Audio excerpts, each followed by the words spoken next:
शिवराम हरी राजगुरु का जन्म 24 अगस्त 1908 को महाराष्ट्र के रत्नागिरी जिले के खेड़ा गांव, आज के राजगुरु नगर के मराठी ब्राह्मण परिवार में हुआ था। उनके पिता का नाम हरिनारायण राजगुरु तथा माता का नाम पार्वती देवी था, जो उनकी दूसरी पत्नी थी। केवल 6 साल की आयु में उनका देहांत हो गया था और उनका पालन पोषण उनकी माँ और उनके बड़े भाई ने किया।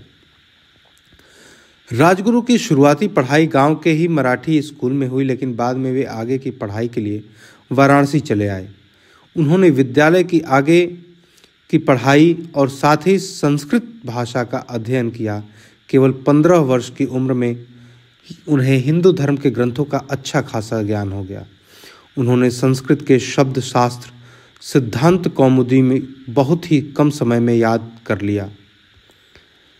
वाराणसी में शिक्षा हासिल करते समय राजगुरु की मुलाकात कुछ क्रांतिकारियों से हुई और देशभक्ति से ओतप्रोत राजगुरु आज़ादी के लिए प्रेरित होने लगे।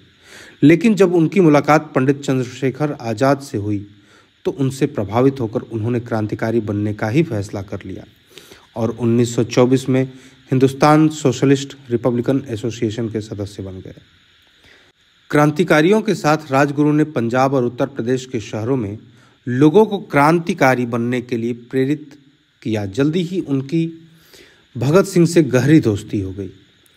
1928 में जब देश भर में साइमन कमीशन का विरोध हो रहा था, तब कमीशन के बहिष्कार के दौरान एक लाठीचार्ज में लाला लाजपत राय जी की मौत हो गई।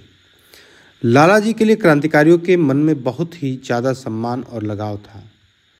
यह अलग बात है कि भगत सिंह और उनके साथियों के विचार लाला लाजपत राय से धार्मिक और सोशलिस्ट होने के नाते थोड़े से भिन्न थे, नहीं मिलते थे। उसके बावजूद लाला लाजपत राय की मौत का बदला लेने के लिए राजगुरु के साथ भगत सिंह और चंद्रशेखर आज़ाद ने मिलकर पुलिस अधीक्षक जेम्स ए स्कॉट की हत्या की योजना बनाई, जिसके आदेश पर हुए लाठीचार्ज में लाला जी की मौत हुई थी। योजना के अनुसार क्रांतिकारी जय गोपाल को स्कॉट की पहचान करनी थी। 17 दिसंबर 1928 को राजगुरु और भगत सिंह लाहौर के जिला पुलिस मुख्यालय के बाहर स्कॉट का इंतजार कर रहे थे। जय गोपाल का इशारा मिलते ही उन्होंने गोलियां चला दी और वहां से फरार हो गए। लेकिन गोपाल ने जिसकी ओर इशारा किया था वह स्कॉट नहीं, बल्कि assistant commissioner John P Sanders था। सबसे पहले गोली राजगुरु ने चलाई थी, फिर भगत सिंह और सुखदेव ने भी फायर किए। भागते समय इन दोनों के लिए कवर फायर चंद्रशेखर आज़ाद ने किया। जिस जवान ने उनका पीछा किया था उसे गोली मारने का काम आज़ाद ने ही किया था। गोली मारने से पहले उन्होंने उसे चेतावनी भी दी थी कि तुम हिंदुस्तानी हो, मैं तुम्हें नहीं मारना चाहता।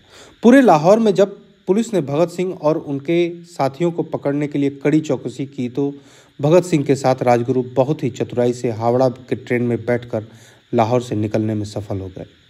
राजगुरु बनारस जाने के लिए लखनऊ उतर गए। फिर कुछ समय उत्तर प्रदेश में रहने के बाद जब उन्हें पुलिस ने पुणे से गिरफ्तार कर लिया, उन्हें इसी षड्यंत्र में शामिल होने के आरोप में भगत सिंह और सुखदेव के साथ 23 मार्च 1931 को फांसी की सज़ा दे दी गई। दोस्तों, हमें निश्चित रूप से अपने देश के इतिहास और उसके गौरवशाली लोगों को याद रखना चाहिए। इसी के साथ मैं अब आपसे विदा लेता हूँ।